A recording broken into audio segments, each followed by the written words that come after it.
sementara cukup dulu. Ya, ini menarik di dalam Pak John. Pak John Kennedy, silakan Pak John. Terima kasih pimpinan. Bismillahirrahmanirrahim. Assalamualaikum warahmatullahi wabarakatuh. Pimpinan Panja dan anggota Panja yang saya hormati, Pak Irjen, Pak Faisal. Mohon maaf saya panggil saudara pada hari ini saudara saksi. Sebagai Irjen, saudara saksi bertanggung jawab ke siapa? Menteri Agama, Pak. Ke Menteri Agama. Di bawah Irjen berapa deputinya atau apa urutannya? Ya, di bawah Irjen itu ada sekretaris 1 orang, kemudian ada inspektur wilayah ada 4 orang dan inspektur investigasi 1 orang. Direktur investigasi? Iya, 1 orang. Apa pekerjaan mereka itu?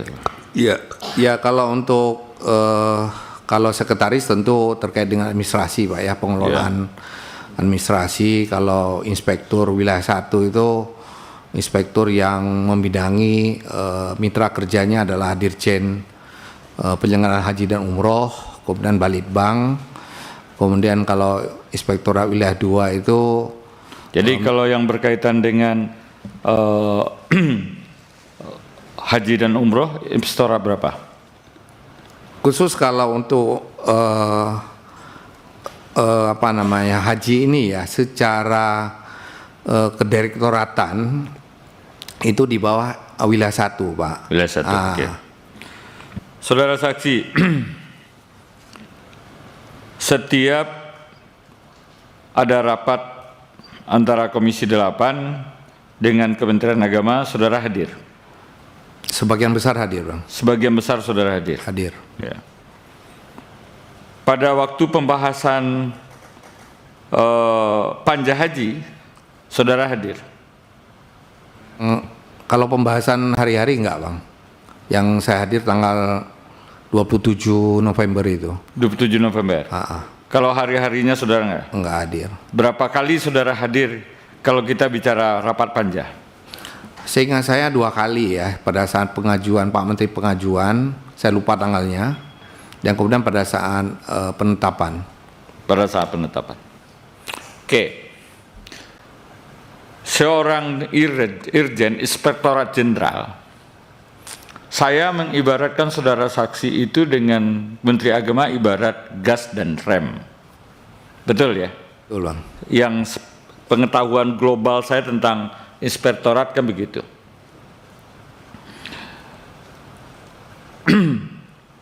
Bagaimana saudara mensikapi atau menanggapi tentang telah adanya suatu kesimpulan rapat ya antara Kementerian Agama dengan DPR?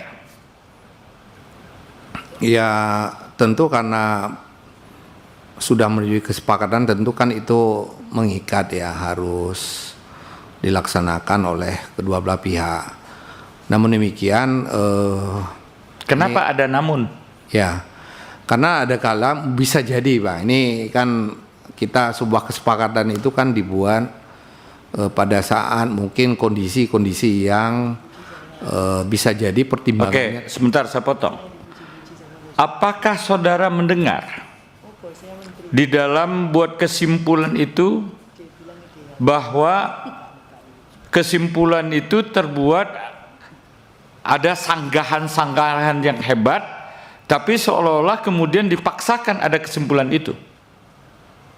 Maksudnya gimana, Bang? Saya nggak terlalu paham. Nggak, apakah saudara pernah mendengar ya dalam perjalanan pembahasan di panja itu muncul perdebatan-perdebatan ya, perdebatan mesin nggak setuju, ini nggak setuju, atau pertanyaan atau apa ya, namun kemudian dibuat juga kesimpulan. Nah, ini ada nggak saudara mendengar ada bantahan apa gitu? Oh, saya dulu nggak mau, saya protes sebenarnya gitu. Nggak pernah, Bang. Nggak pernah? Nggak pernah. Oke. Saudara saksi, tadi nggak puas saya mendengar keterangan saudara saksi seorang inspektorat tentang bagaimana arti sebuah kesimpulan rapat. Ini rapat DPR loh, institusi negara ini, ya, yang ada kata namunnya. Saudara masih bertahan, masih ada kata namun itu. Ya karena ini pandangan Pak ya. Kalau ini tidak pandangan Pak, saya nggak minta pendapat saudara. Ini yang saya minta adalah seorang irjen. Bagaimana saudara melihat tentang adanya suatu kesimpulan rapat? Ya kalau pendapat saya datangkan ahli nanti di sini. Saudara bukan ahli, saudara saksi. Iya Bang. Ya. Jadi dalam konteks tersebut saya mau sampaikan bahwa memang awalnya kan saya sampaikan bahwa bicara masalah kesepakatan rapat itu adalah kesepakatan yang mengikat, ya artinya wajib untuk dilaksanakan oleh semua pihak. Nah ini kan yang saya sebutkan dalam perjalanannya yang saya bilang sampai tanggal 13 Maret, ketika munculnya ada keberatan dari teman-teman di Komisi 8, kan munculnya keberatan itu kan di tanggal 13 Maret yang saya ikuti ya gitu. Jadi ketika itu saya tanya kenapa ada pertimbangan ke Pak Dirjen ya, Dirjen PAU Pak ya, pertimbangan membagi yang tidak sesuai dengan kesepakatan di dalam rapat. Nah ya itulah yang diceritakan yang selama ini yang sudah disampaikan oleh saksi-saksi sebelumnya bahwa maaf ada pimpinan. Ya. Ini bukan kesepakatan tuh, rapat kerja Pak.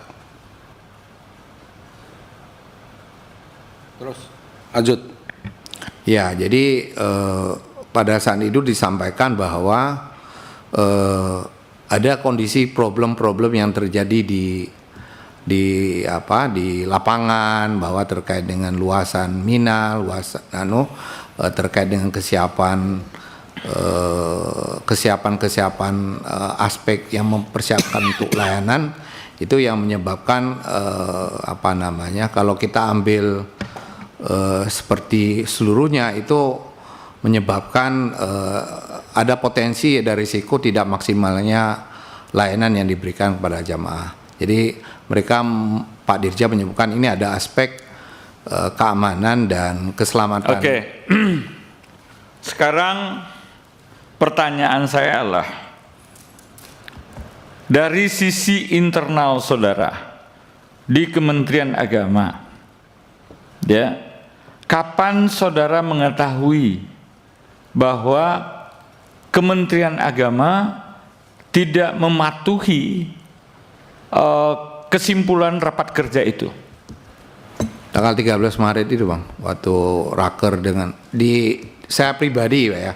Kan ini kan kita tidak terlibat terlalu sering ya dengan biasanya kalau seumpamanya pengawasan itu kapan dilaksanakan? Kita kan kalau terkait dengan rencana pengawasan kan sudah terprogram di awal tahun bahwa untuk anual ini kita akan melakukan program pengawasan ini. Itu biasa kita sudah rencanakan di awal tahun karena memang di awal tahun kan juga mengalokasikan anggaran. Nah, seorang irjen ketika mengetahui adanya penyimpangan itu, ya saya menyebutnya penyimpangan ya. Karena apa? Kesimpulan rapat itu adalah produk hukum ya antara pemerintah dengan DPR. Berdasarkan kesimpulan rapat itu, urutannya keluar Perpres atau Kepres, peraturan presiden atau keputusan presiden. Betul ya? Ya. Menurut saudara saksi, ketika saudara mengetahui tentangnya adanya penyimpangan itu, ya, apakah saudara saksi melakukan pembenaran terhadap penyimpangan itu, atau saudara saksi melakukan suatu teguran terhadap penyimpangan itu? Saudara sebagai irjen ini. Ya pada dasarnya setiap kali ada hal-hal yang tidak sesuai dengan aturan atau norma-norma yang ada, ya katakanlah seperti tadi ada kesepakatan yang tidak dilaksanakan, ya tentu kita tanya kenapa sih alasannya kesepakatan ini tidak dilaksanakan. Hanya sekedar bertanya. Ya tadi Bang, tadi karena mereka menjawab bahwa kita harus mempertimbangkan aspek keselamatan, aspek keamanan. Jadi berdasarkan pertimbangan yang diberikan oleh Dirjen itu, saudara dapat memahami atau membenarkan penyimpangan itu? Saya tidak dalam konteks membenarkan atau... Loh, saudara seorang inspektor jenderal kok harus dong? Oh, ini saudara nggak benar, ini salah. Ya itulah makanya saya kan ketika itu saya menanyakan kenapa ini nggak dikomunikasikan dengan teman-teman setelah dijawab seperti itu, ya, seorang irjen, ya, bagaimana saudara melihatnya? Apakah melakukan pembenaran? Oh iyalah, siap, teruskan saja, atau melakukan suatu teguran, misalnya memberikan surat peringatan atau apa sanksinya? Ya, karena kota itu kan lebih ke masalah kebijakan di manajemen, Pak. Jadi kebijakan di internalnya PHU. Nah, dalam konteks... Oke, sekarang saya potong lagi. Maaf, saya potong lagi. Menurut saudara saksi, ya, pembagian kuota yang telah diputuskan di dalam rapat kerja, kemudian dirubah lagi, menurut saudara benar apa salah? Kalau saya sampaikan, ini saudara disumpah, dan ini direkam loh, ini live ini. Iya betul Bang, saya memahami. Ya jadi dalam pandangan saya kan saya sampaikan kalau kesepakatan rapat raker, apalagi Mas raker. Ini bukan kesepakatan, kesimpulan rapat. Bukan kesepakatan. Tahu nggak itu? Ini judulnya aja kesimpulan rapat. Punya nggak? Kalau nggak saya kasih. Raker loh. Rapat kerja. Kalau izin pimpinan memberikan ini. Saudara kalau nggak tahu tuh dikasih tahu tuh. Ajo. Ya betul, kesimpulan rapat. Ajo Kesimpulan. kasih undang-undang MD3. Udah, saya baca Bang. Udah. Ya mengikat Bang. Jawabannya mengikat dan wajib dilaksanakan. Oh iya, itu normatifnya di dalam undang-undang. Ya. Sekarang yang saya tanya kepada saudara, gitu kan ya? Ya saudara tahu nih, ada kesimpulan rapat, tapi tidak dilaksanakan. Ya. Itu kesalahan apa tidak? Ya tentu tidak tepat itu Bang. Tidak tepat. Makanya kemudian kan saya ketika saudara mengatakan tidak tepat, seorang irjen, apa sanksi yang saudara berikan? Kita tidak bisa memberikan sanksi ketika pelanggaran itu tentu yang saya sebutkan tadi karena ada alasan-alasan yang dengan pertimbangan masalah keselamatan. Jadi saudara membenarkan pemerintah ketika kesimpulan rapat, produk hukum rapat itu dirubah. Itulah yang kemudian saya sampaikan ke Pak Dirjen, ini apakah nggak dibangun komunikasi dengan teman-teman di Komisi 8 untuk membahas kembali bahwa kesimpulan sebelumnya itu ternyata tidak bisa dilaksanakan. Sehingga harusnya ini kan kesimpulan, kalau bicara kesimpulan sebelumnya kan ini wajib dilaksanakan. Tetapi kalau dalam pandangan teman-teman di PHU itu kan ini ada constraint di lapangan terkait dengan masalah penyiapan layanan dan lain sebagainya. Nah itu yang kemudian saya sampaikan, apakah ini tidak dikomunikasikan dengan teman-teman di Komisi 8 untuk didiskusikan ini bahwa ada kesimpulan yang tidak bisa dieksekusi dengan baik dengan pertimbangan bla bla bla bla gitu.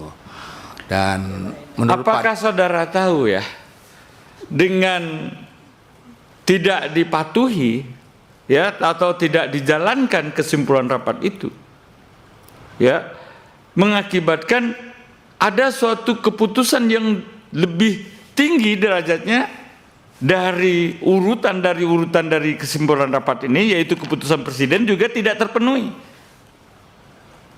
Jadi dengan konteks itu ada dua produk hukum yang dilanggar oleh Kementerian Agama. Saudara tahu itu? Atau dibenarkan saja? Bukan, Bang. Jadi yang saya sebutkan tadi, ketika ini ada kesepakatan yang ada kesimpulan ya yang tidak bisa dilaksanakan, seharusnya ini kan dikomunikasikan kembali dengan teman-teman Komisi 8 bahwa ini loh kondisi yang terjadi di lapangan, bahwa ada keterbatasan sehingga ya kita mungkin dengan komunikasi kembali, siapa tahu kan mungkin pada saat itu mungkin bisa jadi ya ini akan bisa jadi mungkin teman-teman di Komisi 8 bisa jadi juga mungkin ketika itu akan memahami gitu, artinya ya ini mungkin kan ini sekarang logikanya Pak Dirjen ini doktor ya, Inspektorat Eselon 2 Eselon 1 ya Pak ya, ini jangan main-main Pak gitu kan ya. Kalau seumpamanya saudara membenarkan kesimpulan rapat itu bisa saja dalam tanda kutip hanya dilanggar kemudian dikomunikasi, buat apa rapat-rapat Pak? Buat apa DPR ini? Ya, saya lanjut ya. Kenapa? Saya lanjut ya. Silakan. Ya, artinya mungkin gitu. Jadi kalau memang setelah komunikasi bahwa pokoknya kita tidak tawar-menawar harus pakai seperti kesimpulan 27 November Bang, misalnya gitu ya. Mungkin pada saat itu tidak akan terjadi pembagian kota yang 10.000 mungkin ya, pada saat itu mungkin bisa jadi kan seperti itu. Bentar Pak Wahid. Ya kalau seorang irjen berpendapat ya memberikan keterangan di persidangan pansus ini ya membenarkan suatu kelembagaannya melanggar atau tidak mematuhi ini, berarti maaf ini contempt of parliament saudara.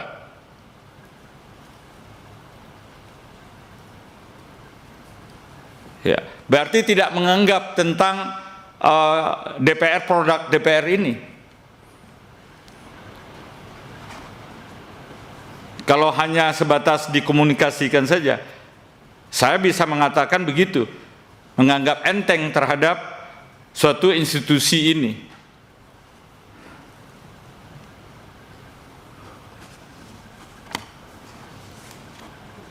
Tidak berlebihan saya mengatakan saudara contempt of parliament, melakukan pembangkangan terhadap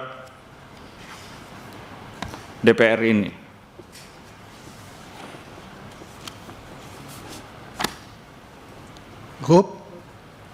Sekali lagi saya minta ketegasan saudara tentang tidak dipatuhinya apa itu adalah suatu pelanggaran berat atau pelanggaran sedang atau pelanggaran ringan menurut kemampuan saudara selaku Inspektorat Jenderal.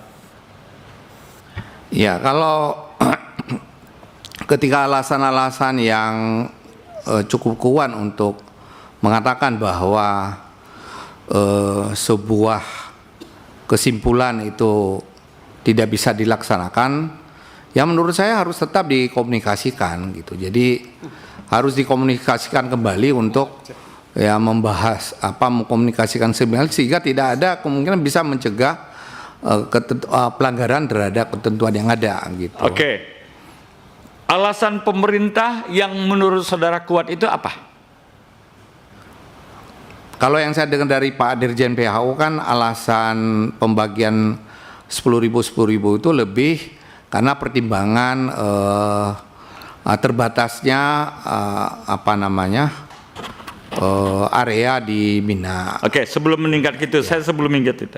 Menurut sepengetahuan saudara, pembagian 10.000 itu atas inisiatif pemerintah Indonesia atau atas inisiatif siapa?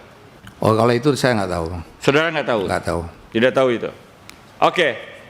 Tadi saudara mengatakan bahwa alasannya karena operasional, betul? Ya. Operasional di mana?